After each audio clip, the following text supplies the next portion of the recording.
Marcus Chen wiped the sweat from his forehead as he guided his hoverplow through the red soil of Kepler 442b. The twin suns cast long shadows across his farm, and the familiar hum of machinery filled the air. He had been working this land for 15 years now, ever since the colony ship dropped him off with nothing but basic supplies and a dream of growing food on an alien world. The other colonists thought he was crazy for choosing the remote valley of HFY Prime. Too far from the main settlement, they said. Too dangerous with all the wild creatures roaming the mountains. But Marcus preferred the solitude. Earth had been overcrowded, polluted, and full of people who had forgotten how to appreciate the simple things in life. Here, he could grow his crops in peace and watch the strange purple sunsets without anyone bothering him. His cornstalks swayed in the alien breeze, their golden ears heavy with grain. The tomatoes in his greenhouse were ripening beautifully, and his protein farms were producing enough insect larvae to trade with the colony for supplies he couldn't make himself. Life was good, predictable, and quiet. That changed on a Tuesday morning when Marcus heard the sound of engines approaching his farm. He looked up from his work to see 3 sleek black speeders racing toward his property, kicking up clouds of red dust behind them. Marcus frowned. The colony supply ship wasn't due for another month, and these vehicles looked nothing like the official government transports. These were military-grade speeders, the kind used by mercenaries and raiders. Marcus set down his tools and walked toward his farmhouse, keeping his movements casual. His old plasma rifle was mounted above the fireplace inside, a relic from his days as a colonial guard on Mars. He hadn't needed it in years, but something about these approaching visitors made his instincts scream danger. The speeders came to a halt near his main field, and 6 figures emerged.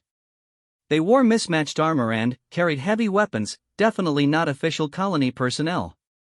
The leader, a tall woman with cybernetic implants covering half her face, stepped forward and surveyed Marcus's farm with calculating eyes. "Nice little operation you got here, farmer," she called out, her voice amplified by a vocal modulator. "Real nice and isolated too. Perfect for what we need."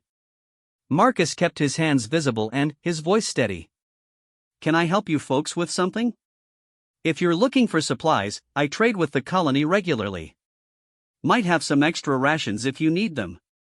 The woman laughed, a harsh mechanical sound. "Oh, we're not here for your vegetables, old man. We're here for the dragons."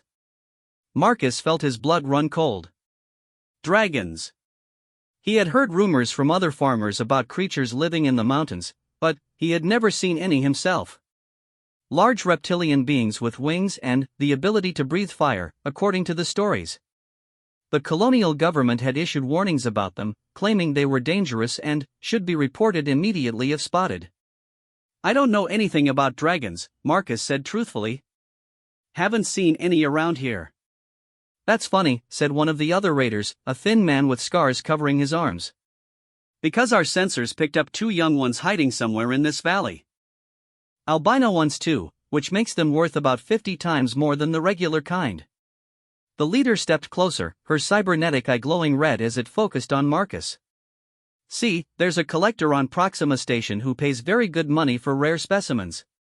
"And albino dragons? They're the rarest of all. So we're going to search every inch of this little farm until we find them." Marcus's mind raced.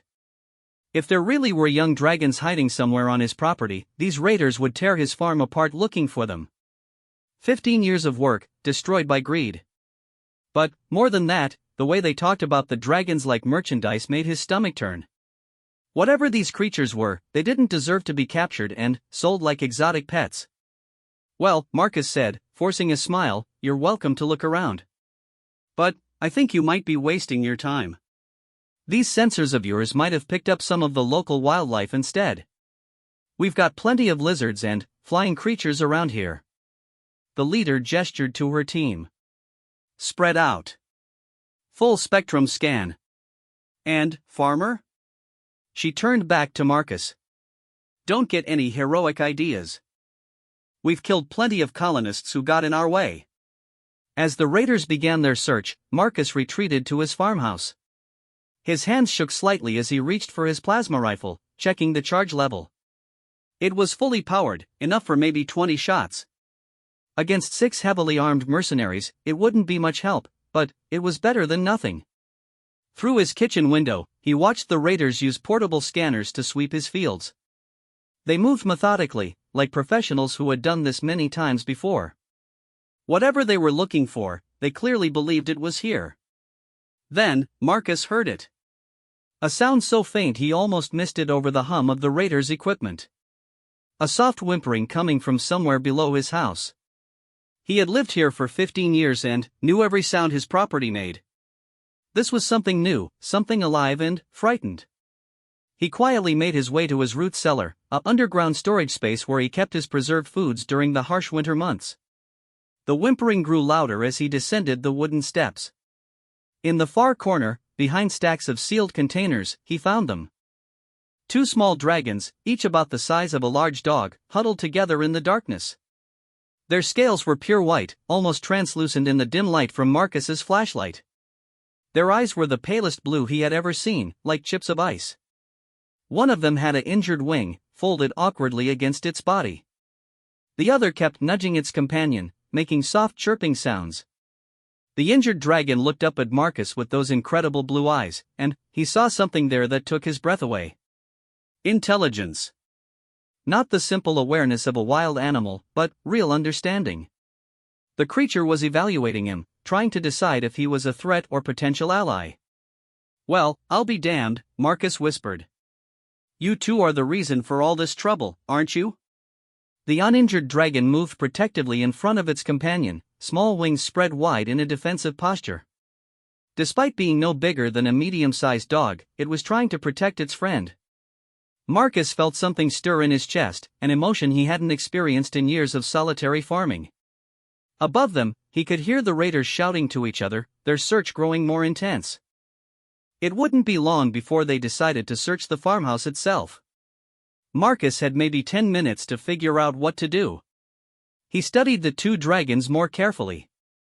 They were definitely young, probably not much more than juveniles. The injured one was breathing rapidly, clearly in pain from its wing. The protective one kept looking between Marcus and the cellar entrance, as if it understood that danger was approaching from above. "Okay, little ones," Marcus said softly. "I don't know how you got here or why you picked my farm to hide on, but those people up there want to hurt you. And I can't let that happen." The protective dragon tilted its head, seeming to understand his tone even if not his words. It made a small questioning sound.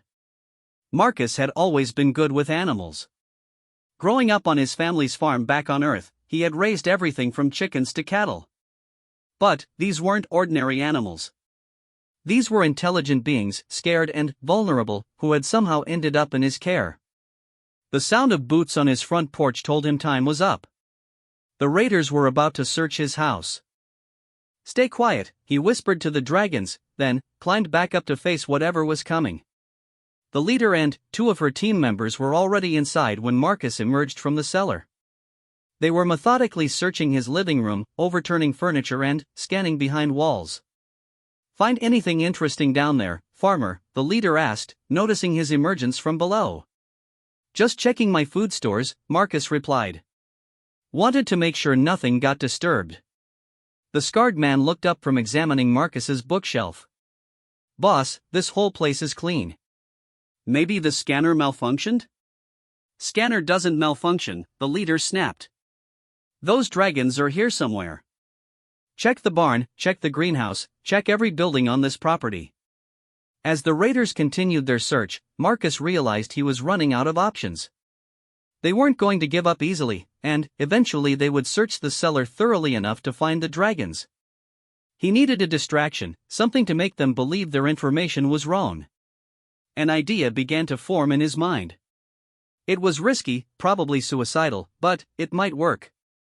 "You know," Marcus said casually, "I did see something strange about a week ago. Over by the eastern ridge, near those old mining caves." The leader's cybernetic eye focused on him. "What kind of something?" "Flying creatures. Bigger than anything I'd seen before. Thought they might be some new species of local wildlife, but now that you mention dragons." Marcus shrugged. "Could be what you're looking for moved on." Those caves would make perfect hiding spots. The raiders exchanged glances. The eastern ridge was about 10 kilometers away, a good place for large creatures to hide. But it was also far enough that if Marcus was lying, they would waste hours checking it out. "If you're playing games with us, old man," the leader said, "we'll come back and burn this place to the ground."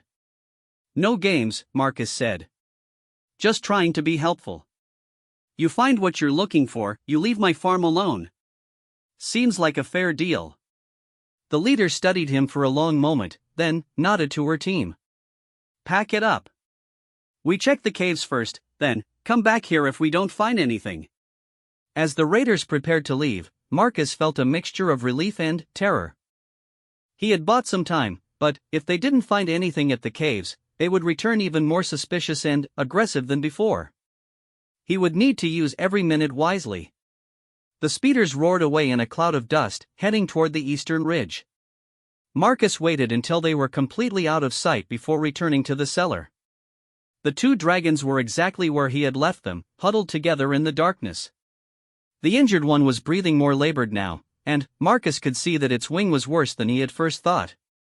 Without proper medical attention, the creature might not survive. "Okay, little ones," he said gently, "we need to get you somewhere safe. Those people will be back, and next time they won't be fooled so easily." The protective dragon looked at him with those intelligent blue eyes, and Marcus could swear he saw understanding there. It made a soft sound, almost like a question. "I know you don't know me," Marcus continued, "but I'm going to help you. Both of you. I just need you to trust me." What happened next would stay with Marcus for the rest of his life. The protective dragon stepped forward, slowly and carefully, and gently touched his hand with its snout. The gesture was unmistakably one of trust, a decision to place their safety in his hands. Marcus felt something break open in his chest, an emotion he hadn't felt since his own father died 20 years ago. These weren't just animals he was helping. They were children, lost and scared and looking for someone to protect them. "Don't worry," he whispered, stroking the dragon's smooth scales. "I won't let anyone hurt you. I promise." The injured dragon made a weak sound, and Marcus knew he had to act fast.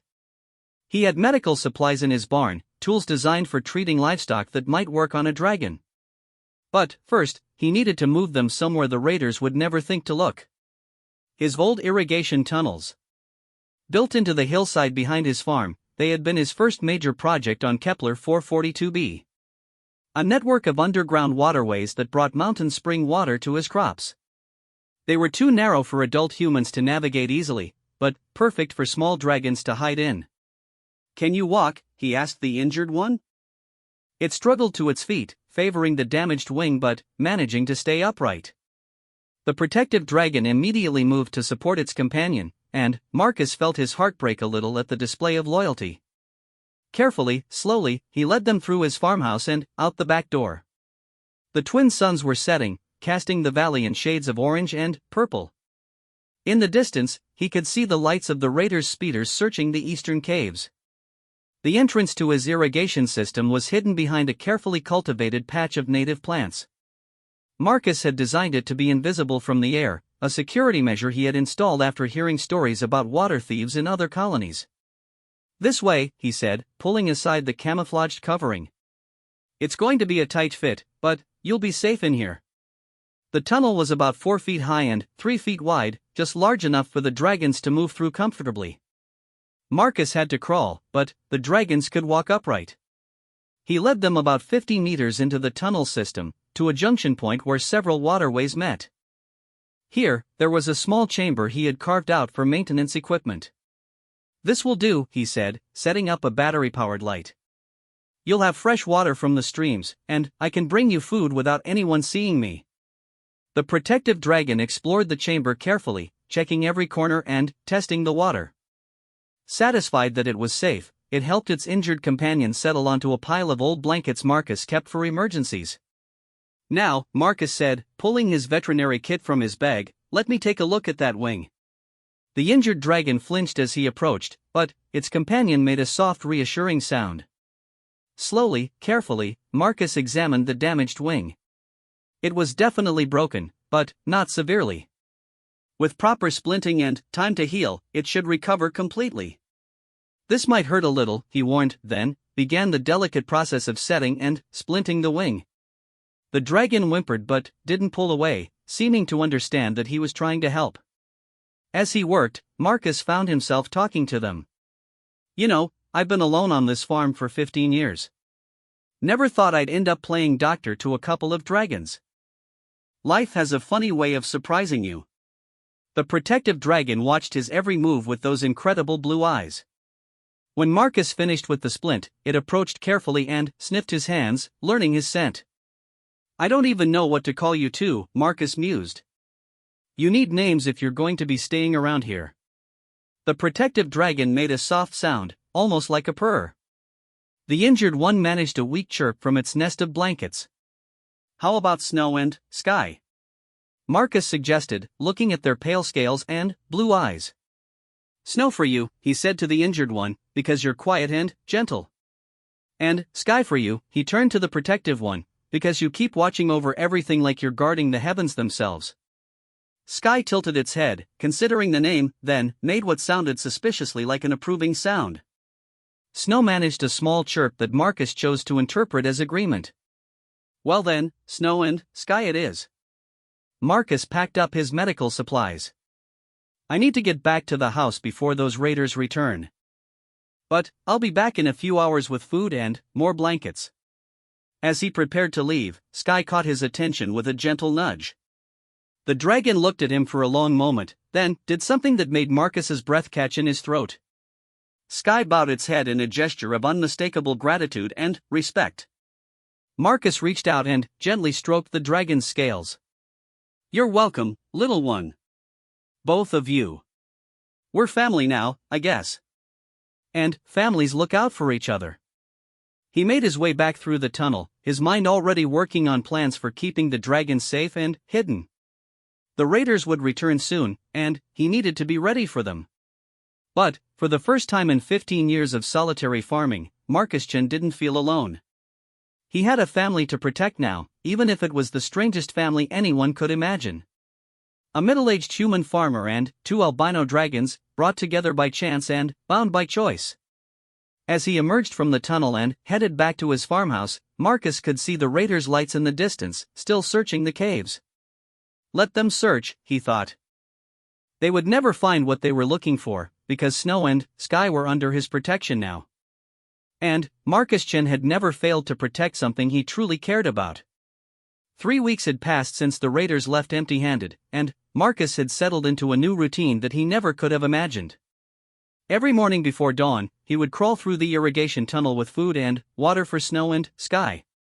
Every evening after finishing his farm work, he would return to check on their progress and clean Snow's wing splint. The dragons were healing remarkably well, both physically and emotionally. Snow's wing was mending faster than Marcus had expected, and both dragons had grown noticeably larger in just 3 weeks. More importantly, they had begun to trust him completely. Sky had appointed itself as Marcus's unofficial guardian, always alert and watching for danger. Whenever Marcus worked in the tunnels, Sky would position itself where it could see both entrances to their hiding place. The dragon had also developed a complex system of soft chirps and clicks that Marcus was slowly learning to understand. Snow, despite being the more injured of the two, had revealed itself to be incredibly gentle and affectionate. Once its wing stopped hurting, it began following Marcus around their underground chamber like a devoted pet. But Marcus knew they weren't pets. The intelligence in their eyes grew more obvious every day. On this particular morning, as Marcus brought them their breakfast of fresh fish from his protein farms, he found them engaged in what could only be described as conversation. They were making complex patterns of sounds to each other, clearly communicating about something important. Morning, you two, Marcus said softly as he entered their chamber. How's the wing feeling today, Snow? Snow chirped happily and extended its wing for inspection. The splint was still necessary, but the swelling had gone down completely. In another week or two, it would be ready to come off. Sky approached Marcus with something in its mouth. A piece of metal that looked like part of an electronic device. Marcus frowned as he examined it. It was definitely artificial, made from the same material used in colonial technology. "Where did you find this?" he asked Sky. The dragon gestured toward one of the tunnel entrances with its head, then made a series of urgent sounds. Marcus didn't understand the exact meaning, but Sky's body language suggested that whatever this metal piece was from, it was bad news.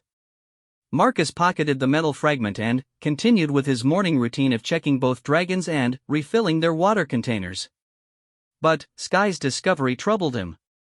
There shouldn't be any colonial technology in his irrigation tunnels unless someone had been snooping around his property. After finishing his visit with the dragons, Marcus spent the morning working his fields as usual. But he kept one eye on the horizon, watching for any sign of approaching vehicles. The raiders hadn't returned since their failed search of the eastern caves, but that didn't mean they had given up entirely. Around midday, as Marcus was harvesting tomatoes in his greenhouse, he heard the familiar sound of a single vehicle approaching.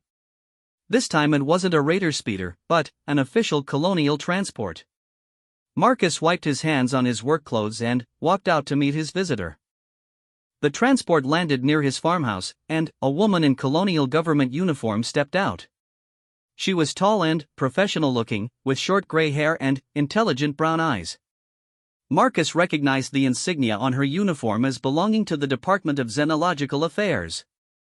"Mr. Chen," she asked, extending her hand.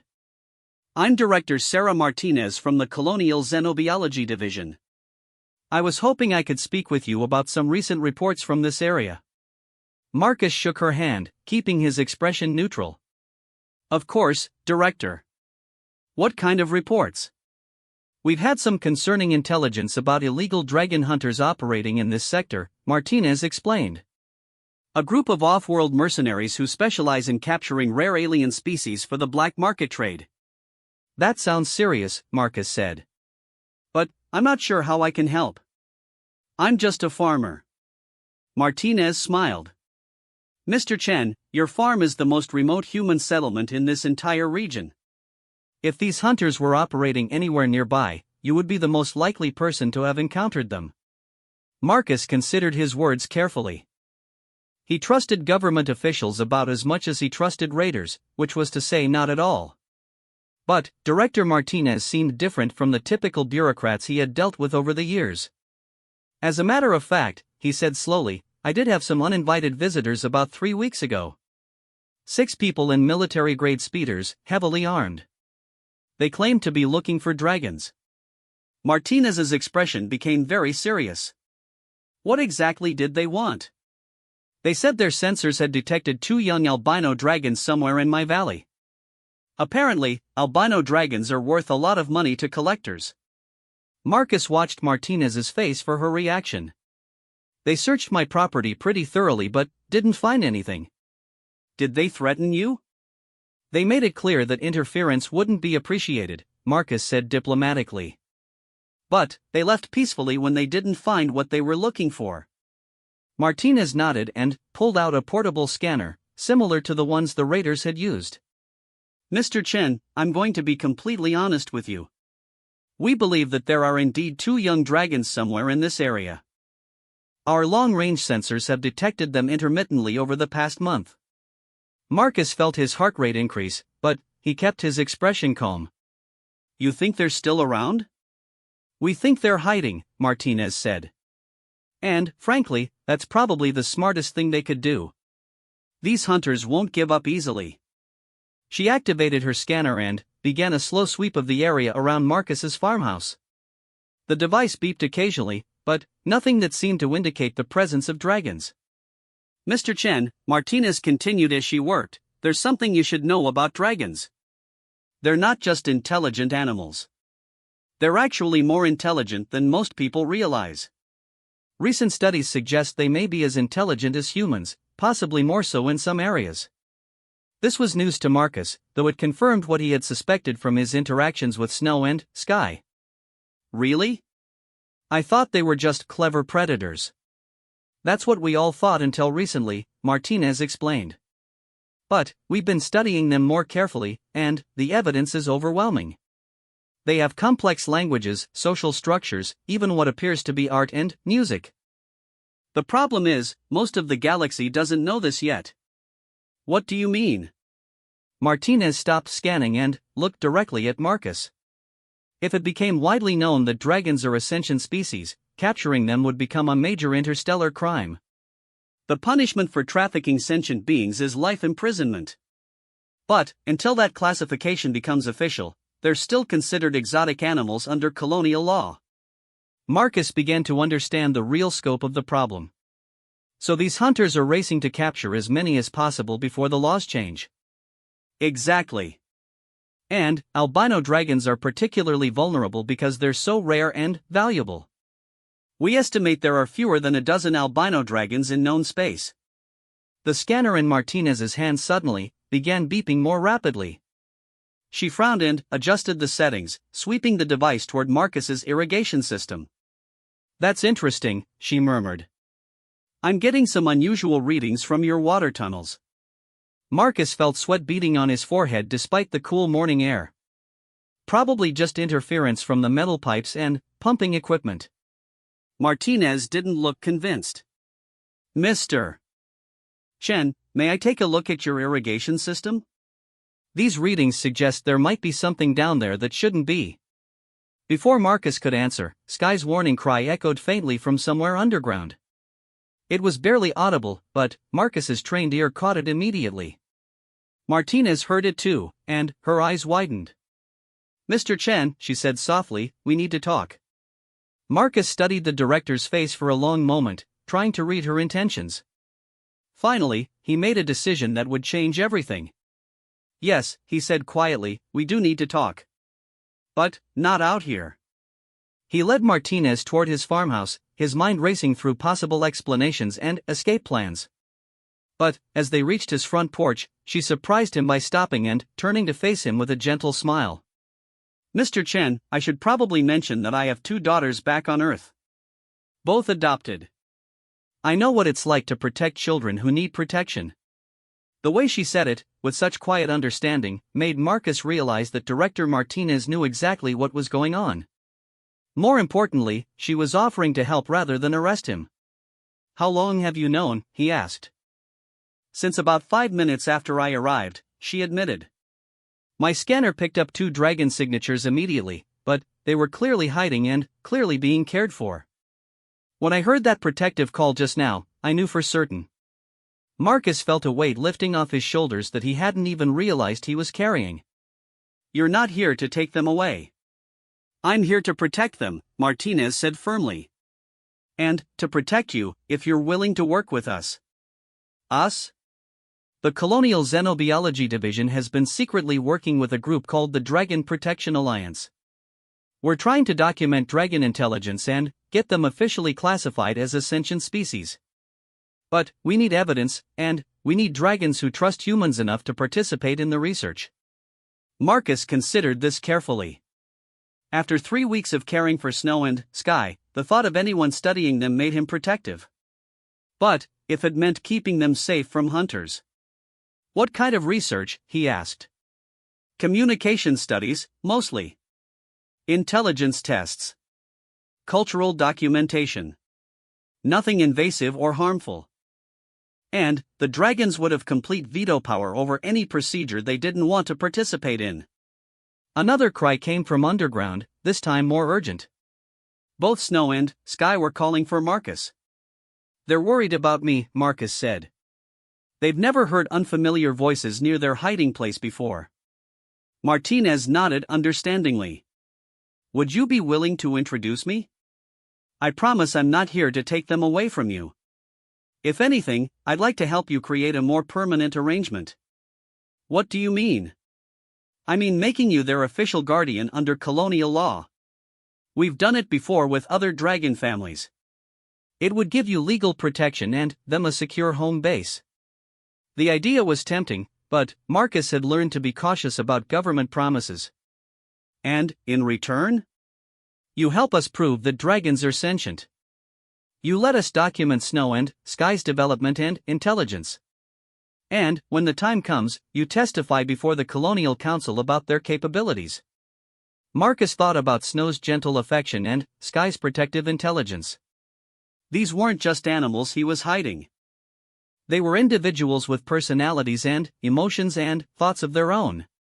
If sharing their story could protect other dragons from being captured and sold. "All right," he said finally. "But I have conditions." "Name them." "First, Snow and Sky get to decide how much they participate. If they don't want to do something, that's final. Second, this remains their home. I don't care what kind of research facility you have elsewhere, they stay here with me. And, third, if this whole arrangement ever puts them in danger, it stops immediately." Martinez smiled. "Mr. Chen, I think we're going to work very well together." The sound of approaching vehicles interrupted their conversation. Marcus looked toward the horizon and saw the familiar dust clouds of multiple speeders racing toward his farm. "The raiders," he said grimly. "They're back." Martinez pulled out a communication device. "Director Martinez to Colonial Security. I need immediate backup at the Chen farm. Armed hostiles inbound. Response team is 20 minutes out," came the reply. Marcus shook his head. 20 minutes is too long. There are 6 of them, and they're better armed than before. The speeders came into view, racing across his fields with no regard for his crops. Marcus could see the leader's cybernetic eye glowing even from a distance. They had definitely brought more firepower this time. "Mr. Chen," Martinez said urgently, "I need you to get to your dragons and keep them calm. Whatever happens up here, don't let them come out of hiding." "What are you going to do?" "My job," she said grimly, pulling out her own weapon. "Protecting sentient beings from illegal capture." Marcus ran toward his irrigation tunnel entrance, but the raiders were already landing near his farmhouse. He could hear their leaders shouting orders and the sound of heavy weapons being powered up. "Find those dragons," the leader's mechanical voice carried across the farm. "Tear this place apart if you have to." Marcus reached the tunnel entrance just as the first plasma blast lit up the sky behind him. The battle for Snow and Sky's freedom had begun, and he could only hope that Director Martinez was as capable as she seemed. In the tunnel, he found both dragons pressed against the far wall of their chamber, wings spread defensively. Sky was positioned in front of Snow, ready to protect its companion even against threats it couldn't see. "It's okay," Marcus said softly, crawling into their hiding place. "Help is coming. We just need to stay hidden a little longer." Sky looked at him with those intelligent blue eyes, and Marcus saw something there that took his breath away. The dragon wasn't just afraid for itself or even for Snow. It was worried about Marcus, concerned for the human who had become their protector. "Don't worry about me," Marcus whispered, stroking Sky's scales. "Worry about keeping Snow safe. That's your job." Outside, the battle raged on. Plasma fire lit up the tunnel entrance, and Marcus could hear shouting and the whine of speeder engines. But, down in their hidden chamber, he sat with 2 young dragons who trusted him completely. Whatever happened next, Marcus knew his life would never be the same. He was no longer just a farmer. He was a father, protector, and guardian to 2 of the rarest beings in the galaxy. And he would do whatever it took to keep them safe. The battle above ground lasted for nearly an hour, with plasma fire and explosions shaking the earth around Marcus's hidden tunnel system. He stayed with Snow and Sky the entire time, keeping them calm with soft words and gentle touches while the war for their freedom raged overhead. When the shooting finally stopped, Marcus heard Director Martinez calling his name from the tunnel entrance. Her voice sounded tired but victorious. "Mr. Chen? It's safe to come out now. We have the situation under control." Marcus carefully made his way through the tunnel, leaving Snow and Sky in their chamber with instructions to stay hidden until he returned. When he emerged from the concealed entrance, he found his farm transformed into a battlefield. Scorch marks covered his fields, 2 of his equipment sheds were completely destroyed, and there was a smoking crater where his greenhouse used to be. Colonial security forces were everywhere, along with medical teams treating wounded raiders. Director Martinez approached him with a slight limp, her uniform torn and blackened with smoke. "Sorry about the damage to your property," she said. "The government will compensate you for everything, of course." "What happened to the raiders?" 3 dead, 3 captured. The leader tried to fight to the end, but her cybernetic implants couldn't stop a direct hit from a plasma cannon. Martinez gestured toward a group of colonial security officers. The survivors are singing like songbirds about their operation. Apparently, they've been trafficking dragons for years. Marcus looked around at the destruction. 15 years of work, partially destroyed in a single morning. But, somehow, he didn't feel as devastated as he should have. His dragons were safe, and that was what mattered most. The dragons? Martinez asked. Scared but unharmed. Snow's wing is almost healed, and Sky kept them both calm during the fighting. Good. Because I have some news that's going to change everything.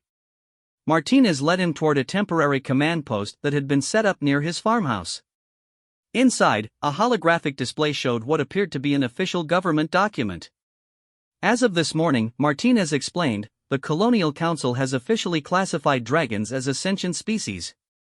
It's now a capital crime to capture, sell, or harm them in any way. Marcus felt a wave of relief wash over him. So Snow and Sky are safe? More than safe. They're now legally recognized as individuals with full rights under colonial law. And you, Mr. Chen, have been approved as their official guardian.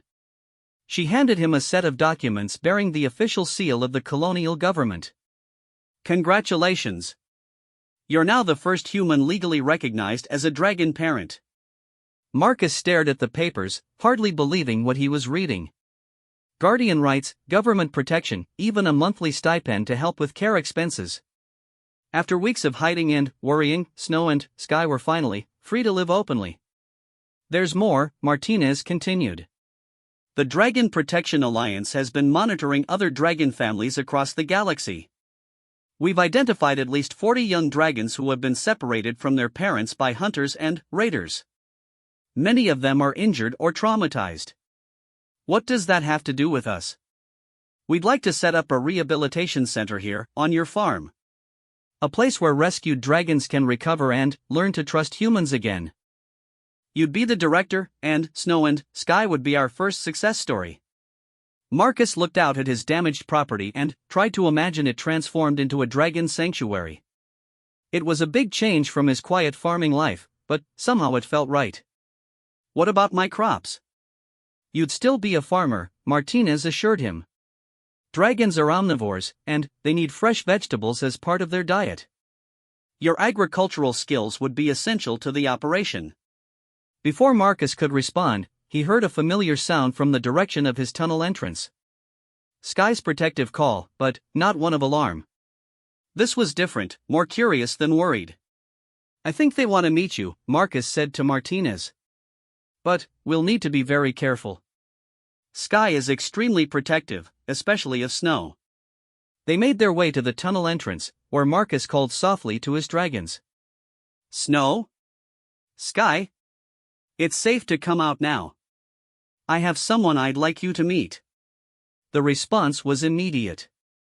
Both dragons appeared at the tunnel opening, with Sky in the lead and Snow close behind. In the 3 weeks since Marcus had first found them, they had grown considerably. Sky was now almost as large as a pony, with wings that could span nearly 8 feet when fully extended. Snow was slightly smaller but no longer needed the wing splint. Director Martinez gasped when she saw them. They're beautiful, she whispered. Sky studied the newcomer carefully, head tilted in consideration. After a long moment, the dragon made a series of soft sounds that Marcus had learned to recognize as questions. Sky wants to know if you're a friend, Marcus translated. And whether you're going to try to take them away. Martinez slowly knelt down and extended her hand, palm up, in a gesture of peace. I'm a friend, she said gently. And I'm here to make sure no one ever tries to take you away from Marcus again. Sky approached cautiously, sniffing Martinez's hand before gently touching it with its snout. The gesture of acceptance made Martinez's eyes water. Snow, emboldened by its companion's approval, stepped forward and made a soft chirping sound. Without the wing injury, the dragon moved with fluid grace that was beautiful to watch. Hello, Snow, Martinez said softly. Marcus has told me so much about you both. The dragons looked at Marcus as if asking for confirmation. He nodded and smiled. Director Martinez is going to help us make sure you never have to hide again. Over the following days, Marcus watched his quiet farm transform into something completely unexpected. Colonial engineers arrived to repair the damage from the battle, but they also began construction of new facilities designed specifically for dragon care. Snow and Sky were fascinated by the construction process, often perching on nearby hills to watch the work. Sky had appointed itself as the official inspector, checking on every detail of the new buildings. Snow preferred to follow Marcus around as he supervised the agricultural improvements. The dragons were growing rapidly, both physically and mentally. Sky's protective instincts had evolved into natural leadership abilities, while Snow demonstrated an incredible gift for understanding human emotions and providing comfort when needed. Marcus found himself learning as much from them as they learned from him.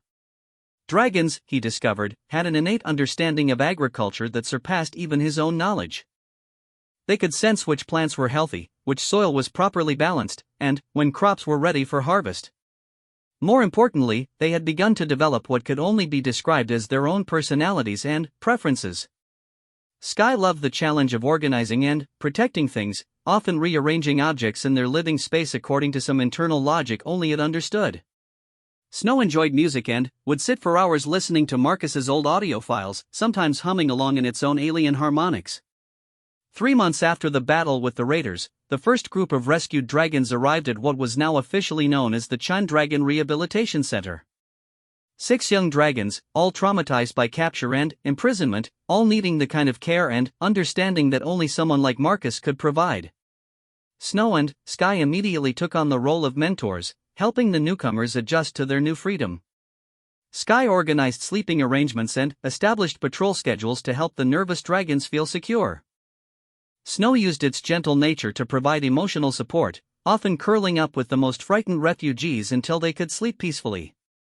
Marcus watched these interactions with wonder and pride. His children had become teachers and leaders, helping others of their kind heal from terrible experiences. Director Martinez visited regularly, documenting the dragons' progress and recording their complex communications for the ongoing research into dragon intelligence. But she always made it clear that the dragons' well-being came first, and research came second. "They're remarkable," she told Marcus during one of her visits, watching Sky lead a group of younger dragons in what appeared to be a complex training exercise. "We're learning more about dragon society and intelligence from this center than from decades of previous research." Marcus nodded, observing Snow as it helped a particularly traumatized young dragon learn to trust human touch again. "They're not just intelligent," he said. "They're wise. Sometimes I think they understand things about life that we humans never figured out." "Such as?" "Family isn't about blood or species," Marcus said simply. "It's about choosing to care for each other." As if summoned by his words, Snow approached and gently nudged Marcus's hand. The dragon had developed a habit of checking on him regularly, as if making sure their human father was healthy and happy. Sky appeared a moment later, having finished its training session with the younger dragons. It made a soft sound that Marcus had learned meant satisfaction with a job well done. "How many are we expecting in the next group?" Marcus asked Martinez. 8 more, arriving next week. All from the Centauri system, where we shut down another trafficking operation. Martinez smiled. "At this rate, we're going to need to expand the facility again." Marcus looked around at what had once been his simple farm and was now a bustling rehabilitation center. 12 dragons called it home, with more arriving regularly. Colonial personnel came and went, managing everything from food supplies to security. It was loud, busy, and sometimes chaotic. It was also the happiest he had ever been in his life. That evening, as the twin suns set over Kepler 442b, Marcus sat on his porch and watched his extended family settle in for the night. The younger dragons had developed a bedtime routine that involved gathering around Snow and Sky for what appeared to be storytelling, complete with elaborate sound effects and gestures. Sky would begin with what Marcus interpreted as adventure stories, full of dramatic wing flourishes and exciting sounds. Snow would follow with gentler tales that seemed to have calming effects on the nervous refugees. "Quite a change from your quiet farming days," Director Martinez observed, joining him on the porch. Marcus chuckled. That's an understatement. But, you know what? I wouldn't change any of it. Not even the part where armed raiders tried to destroy your farm? Especially not that part, Marcus said firmly. If it hadn't been for the raiders, I never would have found snow and sky. And, without snow and sky, none of this would exist. He gestured toward the dragons gathered in the evening light. 43 dragons now living free instead of in cages. Dozens more being rescued every month. And, all because 2 scared babies chose to trust a lonely farmer. Martinez smiled. The research data we've gathered here has revolutionized our understanding of dragon society. Did you know they have mathematics? And music theory? We even found evidence of historical records passed down through oral tradition. I'm not surprised, Marcus said, watching Sky organize the younger dragons into neat sleeping arrangements. Sky's been trying to teach me dragon mathematics for weeks. I'm a slow learner, but I think I'm finally starting to understand their counting system. And, Snow? Marcus's expression softened as he watched Snow gently grooming a recently rescued dragon who was still afraid of being touched by humans. Snow is teaching all of us about compassion. That little one over there hasn't let any human near it for 2 months. But, Snow has been working with it every day, showing it that touch can be gentle and healing instead of painful. As if on cue, Snow looked up from its patient grooming and made a soft sound toward Marcus. The recently rescued dragon looked nervously at Marcus, then back at Snow, who made encouraging noises. Slowly, carefully, the traumatized dragon approached the porch. It stopped about 10 feet away, clearly torn between fear and curiosity. Marcus remained perfectly still, letting the dragon make all the choices. After several minutes, it took another step forward, then another. Finally, it was close enough to touch. The dragon extended its neck cautiously, sniffing Marcus's outstretched hand. When nothing bad happened, it gently touched his palm with its snout. "Hello there," Marcus said softly. "Welcome to the family." The dragon made a sound that might have been relief or gratitude, then quickly returned to Snow's protective presence. But it had taken the first step toward trusting humans again. Moments like that, Marcus said to Martinez, make everything worthwhile. Over the following months, the Chun Dragon Rehabilitation Center continued to grow and evolve. What had started as a desperate attempt to save 2 orphan dragons had become the most important dragon research and rescue facility in known space. Marcus found himself becoming something he never expected, a celebrity. Scientists from across the galaxy came to study his methods. Government officials sought his advice on dragon protection policies. Documentary crews wanted to film the amazing story of the farmer who became a dragon father. But, through it all, Marcus never forgot what was most important. Every evening, he still sat on his porch and watched his children play. Snow and Sky, now fully grown and magnificent, still came to him for comfort and guidance. The dozens of rescued dragons who called the center home still looked to him as their protector and provider.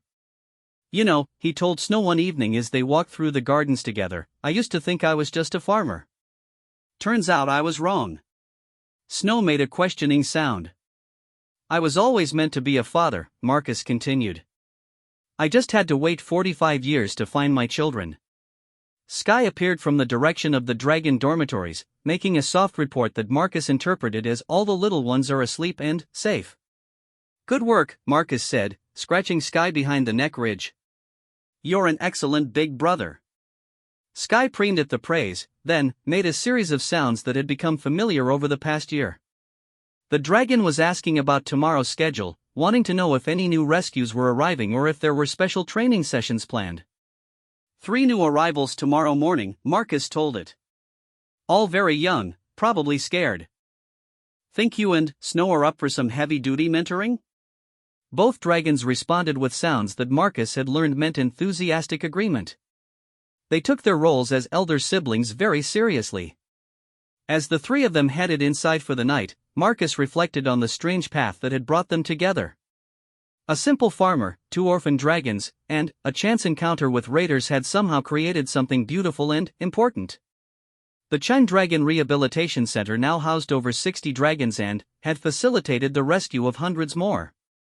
Dragon trafficking had virtually disappeared as the severe legal penalties took effect. Most importantly, dragons and humans were learning to work together as partners rather than predator and prey.